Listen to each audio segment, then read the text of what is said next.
Chairman PTI को 9 मई के मुकदमे में नामजद करना बदनीयती जाहिर करता है। साबिक वजीर आजम के बयान में पब्लिक को उकसाने के हवाले से कुछ भी नहीं है। चेयरमैन पीटीआई के खिलाफ 9 मई वाकयात पर दर्ज 2 मुकदमात में जमानत का तफसीली फैसला जारी। एडिशनल सेशन जज फरूख फरीद ने मुकदमात का तफसीली फैसला जारी किया। फैसले में कहा गया है प्रोसिक्यूशन को साबित करना होगा कि चेयरमैन पीटीआई के उकसाने से जुर्म सरजद हुआ। साबिक वजीर आजम पर 180 से जायद एक ही नौइयत के मुकदमात दर्ज हैं, जिससे प्रोसिक्यूशन की बदनीयती को रद्द नहीं किया जा सकता। कप्तान साहब का ताल्लुक है, वो किस्सा अब तमाम हो चुका है। तो निगरान हुकूमत बनती ही इसीलिए है कि उसने इलेक्शन कराने हैं। मुश्तरका मफादात कौंसिल का इजलास भी इसी के हवाले से होगा।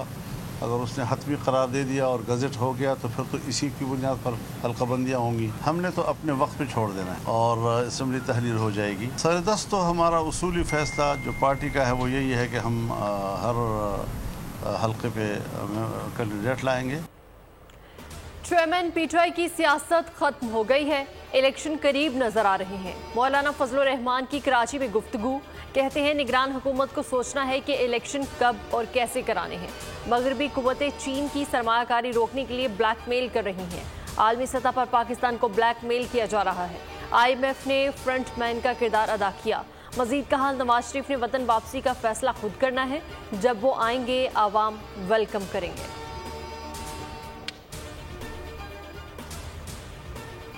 वफाक में एक पार्टी की हुकूमत नहीं है, मुख्तलिफ पार्टियों की हुकूमत है। कुछ पार्टियां PDM की इत्तेहाद में शामिल जमातें। इस किस्म की हुकूमतों में मुशावरत से फैसले होते हैं और मुशावरत से आगे बढ़ते हैं। इलेक्शन कमीशन ने कहा कि अगर 60 दिन में हो तो भी मैं तैयार हूं, अगर 90 दिन में हो तो भी हम तैयार हैं। 90 दिन का मतलब 90 दिन नहीं है, यानी 90 दिन के अंदर 70 दिन में भी हो सकता है, 75 दिन में भी हो सकता है, लेकिन वो इलेक्शन कमीशन तय करेगी। चेयरमैन पीटीआई पर आर्टिकल 6 के तहत मुकदमा बनना चाहिए। तर्जमान PDM हाफिज हमदुल्ला की बोल के प्रोग्राम तब्दीली में गुफ्तगू, कहा वफाक में मुख्तलिफ पार्टियों की हुकूमत है, इसलिए मुशावरत से फैसले होते हैं। इलेक्शन कमीशन ने कहा कि 60 हों या 90 दिन इलेक्शन के लिए तैयार हैं। 90 दिन का मकसद इलेक्शन 70 दिन में भी हो सकते हैं।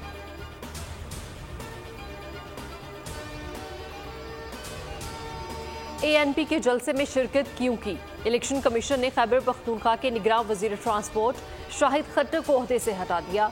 वजीर को फौरी तौर पर निगरान काबीना से निकाला जाए। इलेक्शन कमीशन ने निगरान वजीर आला खैबर पख्तूनख्वा को तहरीरी हुक्म दे दिया।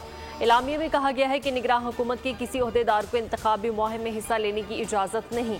तर्जुमान इलेक्शन कमीशन का कहना था कि इलेक्शन कमीशन निगरान हुकूमतों की सख्त मॉनिटरिंग कर रहा है।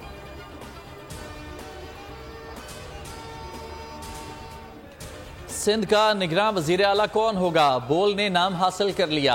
पीपल्स पार्टी और MQM में मुमताज़ अली शाह के नाम पर इत्तफाक हो गया। मुमताज़ अली शाह सिंध में चीफ सेक्रेटरी रह चुके हैं। मुमताज़ अली शाह का नाम पीपल्स पार्टी की जानिब से दिया गया था। MQM की राना अंसार को अपोजिशन लीडर बनाने के लिए भी मामला तय पा गए। पीर को राना अंसार को अपोजिशन लीडर बनाए जाने का नोटिफिकेशन जारी किया जाएगा, जिसके बाद निगरान सेटअप का फैसला पीपल्स पार्टी और MQM के हाथ में आ जाएगा। में चेयरमैन पीटीआई को district and session court Islamabad में 24 जुलाई को पेश होने का हुक्म। हाजिरी से इस्तिस्ना की दरख्वास्त मंजूर। जज हमायूं दिलावर ने रिमार्क्स दिए कि रोजाना की बुनियाद पर चलने वाली समाअत पर एतराज किया जा रहा है।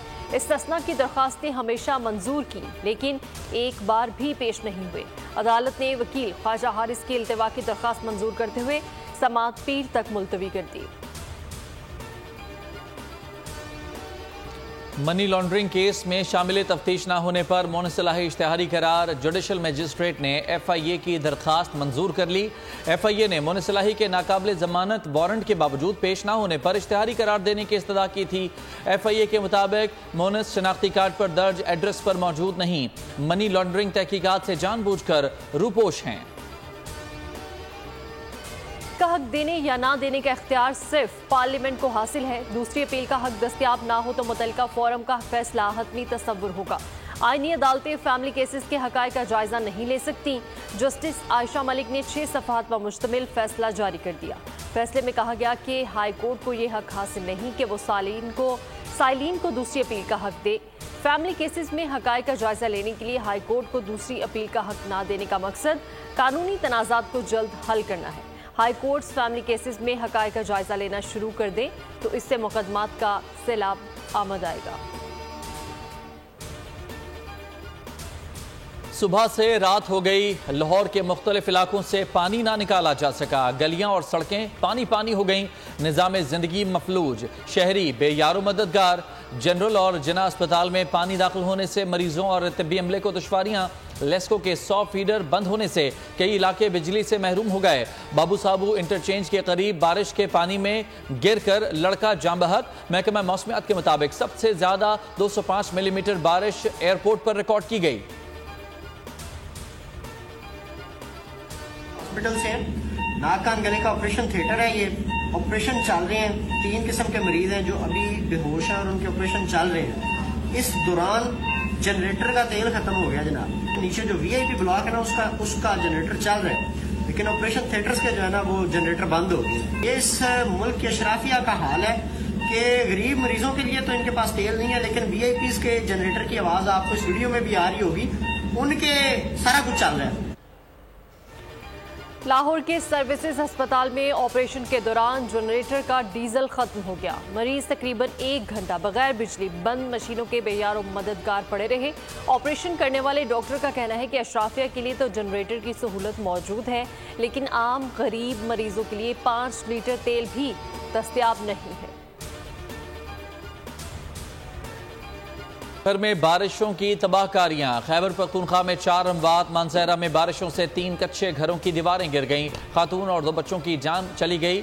4 अफराद जख्मी हो गए। मंडी बहाउद्दीन में मलबे तले दबकर एक खातून जान गंवा बैठी, दूसरी जख्मी हालत में अस्पताल मुंतकिल। अपर चित्राल में राबता पुल टूट गए। बलोचिस्तान को पंजाब से मिलाने वाली कौमी शाहराह फोर्ट मनरो के मकाम पर बंद। उधर सतलुज और चनाब में बदस्तूर सैलाबी सूरत हाल। मियांवाली में दरियाए सिंध का बंद टूट गया। साल कौम की दौलत को लूटा गया। हकायक सामने आने चाहिए, झूठ और सच में फर्क होना चाहिए।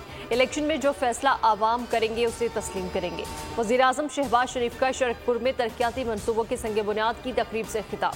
कहा 4 साल पाकिस्तान में एक ढेला नहीं आया। ऑपोजिशन पर तरह तरह के इल्जामात लगाए गए। बताएं वो 300 अरब जो लाने थे वो कहाँ हैं? अगर वो 300 अरब रुपए ले आते तो मैं IMF की मिन्नतें ना कर रहा होता। मुआशी बेहतरी का 4 निकाती मंसूबा बनाया है। बस चले तो रातों रात महंगाई खत्म कर दूं। महंगाई का दौर फूके मारने या जादू टोने से नहीं, मेहनत से खत्म होगा। दोबारा मौका मिला तो लैपटॉप का जाल बिछा देंगे, जान लड़ा देंगे, कौम को मुकाम वापस दिलाएंगे। पड़ते रहता है, गरीब आदमी की चटनी बनी हुई है, गरीब आदमी परेशान हुआ है। आवाम के ऊपर जो है ना ये बम गिराने के मुतरादिफ है। एक तो कि आवाम कहाँ से भरेगी, वैसे इतनी महंगाई हो रही है, आटा कहाँ पहुँच गया, घी कहाँ पहुँच गया। 10-10 हज़ार बिल आ रहा है। हमारा कारोबार बिल्कुल भी नहीं है कि काम चल सके। हमारा घर में जो सा है वो किराए का है हमारा, ठीक है ना, या हम बिल दें या किराया दें, ठीक है ना। हमारे जो अखराजात पूरे नहीं हो रहे, महंगाई ने हमारी कमर तोड़ दी। हुकूमत ने बिजली 7.5 रुपए फी यूनिट बढ़ा दी। बुनियादी टैरिफ में 3 रुपए से 7.5 रुपए फी यूनिट तक इजाफा। काबीना ने सर्कुलेशन के जरिए समरी की मंजूरी दे दी। नेपरा ने टैरिफ औसत 4 रुपए 96 पैसे फी यूनिट बढ़ाने की मंजूरी दी थी। बुनियादी कीमत में इजाफे की हुकूमती दरखास्त नेपरा में दायर। नेपरा समाअत के बाद फैसला देगा। फैसले के बाद हुकूमत इजाफे का नोटिफिकेशन जारी करेगी। कीमतों में इजाफे का इतलाक 1 जुलाई से करने की तजवीज़। मुल्क में महंगाई आउट ऑफ कंट्रोल। आटा, चीनी, दाल, चावल कुछ भी गरीब की पहुंच में ना रहा। कराची, इस्लामाबाद में चीनी 160 रुपए की बुलंद तरीन सतह। लाहौर, पेशावर समेत कई शहरों में कीमत 150 तक जा पहुंची। इदारा शुमारियात ने एक हफ्ते में 30 अशिया महंगी होने का एतराफ़ कर लिया। रवा हफ्ते महंगाई की मजमूई शरह 29.16% रही। टमाटर की कीमत में 26 रुपए 32 पैसे फी किलो इजाफा। LPG का घरेलू सिलेंडर 13 रुपए 57 पैसे तक महंगा हुआ। फी दर्जन अंडों की कीमत में 11 रुपए 7 पैसे का इजाफा। लाहौर में 20 किलो आटे का थैला 2850 से बढ़कर 2915 का हो गया। कराची में 1 किलो आटा 160 रुपए में मिलने लगा।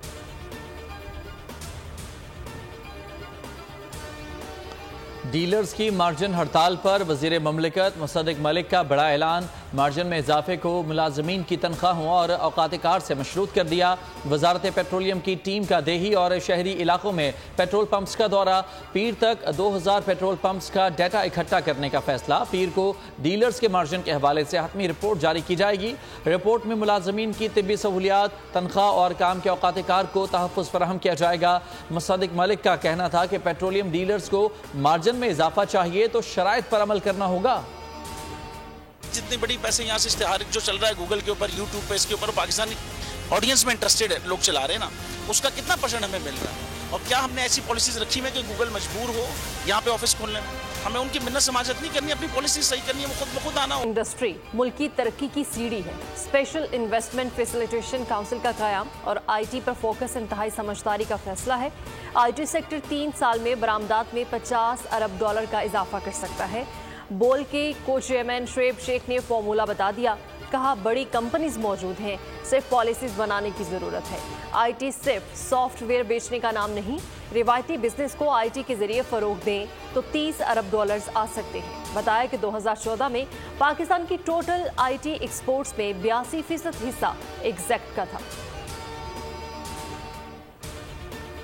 पैमरा तरमीमी बिल 2023 को पाकिस्तान तहरीक इंसाफ और सहाफ़ती तंजीमों ने मुस्तरद कर दिया। तर्जुमान PIA का कहना है कि कठपुतली राज ने अहले सहाफ़त को रियासती जबर का निशाना बनाया। Pakistan federal union of journalist दस्तूर ने आज़ादी सहाफ़त पर शबखून मारने की कोशिश करार दिया। कहा कि अगर सहाफ़ियों पर मुसल्लत करने की कोशिश की गई तो मुल्क गिर तहरीक चलाएंगे। मरीम औरंगजेब बोली, साबिका वज़ीर इत्तलाआत सहाफ़ियों को धमकियां दिया करते थे। 4 साल पैमरा को मीडिया के खिलाफ इस्तेमाल किया गया। PTI हुकूमत में मीडिया कारकुनान के खिलाफ इंतकामी कार्रवाइयां की गईं। पेशावर बाड़ा तहसील कंपाउंड में खुदकुश हमले की तहकीकात। खुदकुश हमले की CCTV फुटेज बोल न्यूज़ पर। 2 दहशतगर्दों ने पहले गेट पर हमला किया। ड्यूटी पर मामूर पुलिस एहलकार पर फायरिंग के बाद अंदर घुस गए। दहशतगर्द बैरियर्स फलांग कर कंपाउंड में दाखिल हुए। जेरे हिरासत 8 अफराद से तफ्तीश। पेशावर बाड़ा धमाके के खुदकुश हमलावर की फिंगरप्रिंट्स नादरा कोरसार। तफ्तीशी टीम का कहना है कि 12 घंटे में जवाब मिलने के बाद मजीद कार्रवाई की जाएगी। सहूलतकारों के खिलाफ भी शवाहिद इकट्ठे कर रहे हैं। कराची में स्कूल बैग पहने डाकुओं की कार्रवाइयां। शादमान टाउन में एक ही मोटरसाइकिल पर सवार 3 डकैतों की 2 वारदातें। वारदात की CCTV फुटेज बोल न्यूज ने हासिल कर ली। डकैतों ने मोटरसाइकिल सवार शहरी से लूटमार की। गली से गुजरती खातून से भी पर्स छीन लिया। मुल्जिमान दिन दहाड़े वारदात करके बआसानी फरार हो गए। इजी लोन एप्लीकेशन से कर्जा लेने वाला रावल से लापता। भाई ने थाना सिविल लाइन में अगवा की दरखास्त दायर कर दी। नासिर ने ईद के लिए इजी लोन एप्लीकेशन से 15,000 रुपये कर्ज लिया था, जिसकी पहली किस्त 12,000 रुपये अदा कर चुका था। उसके बावजूद उसे तंग और ब्लैकमेल किया जा रहा था। कराची औरंगी टाउन में दिन दहाड़े लड़की के साथ नाजेबा हरकत करने वाले मुलजिम गिरफ्तार। पुलिस के मुताबिक मुलजिम को कोरंगी से गिरफ्तार किया गया है। औरंगी टाउन में मोटरसाइकिल सवार की जानिब से 18 जुलाई को लड़की के साथ नाजेबा हरकत का वाकया पेश आया। पुलिस हुकाम के मुताबिक मुतासरा खातून से भी राब्ता कर लिया गया है। मुलजिम के खिलाफ कानूनी कार्रवाई अमल में लाई जा रही है। रवा माह गुलिस्तान जौहर में भी इसी किस्म का वाकया पेश आया था। ताहम मुलजिम का चेहरा वाज़ेह न होने के बावजूद अभी तक उसे गिरफ्तार नहीं किया जा सका है। शाहीन लंका ढाने के लिए पुरस्म। ग्रीन कैप्स ने कोलंबो में डेरे डाल दिए। पीर से मेजबान टीम से 2-2 हाथ की प्लानिंग शुरू। कौन बेंच पर बैठेगा, कौन मैदान में उतरेगा, थिंक टैंक ने फैसले के लिए सर जोड़ लिए हैं। प्रैक्टिस सेशन में बाबर 11 ने हथियारों की आजमाइश शुरू कर दी। 2 टेस्ट मैचेस की सीरीज में पाकिस्तान को 1-0 की बढ़तरी हासिल। पाकिस्तान ने गोल्ड टेस्ट में श्रीलंका को 4 विकेट से काबू किया।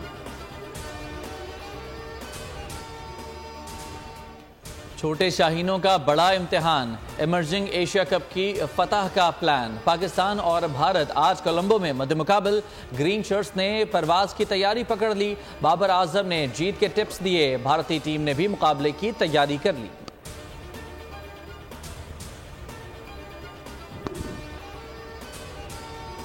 यूनान में गर्मी की शिद्दत, सबसे बड़े जजीरे रोड्स के 2 इलाकों में आग ने तबाही मचा दी। साहिल समंदर पर बहुत सारे सयाह फंस गए। आग 2 होटल्स से फैली और अब तक 12 होटल्स में आग के शोले बुलंद हो रहे हैं। 1500 सयाहों को रेस्क्यू कर लिया गया। मुख्तलिफ ममालिक के 30,000 सयाह फंसे हुए हैं।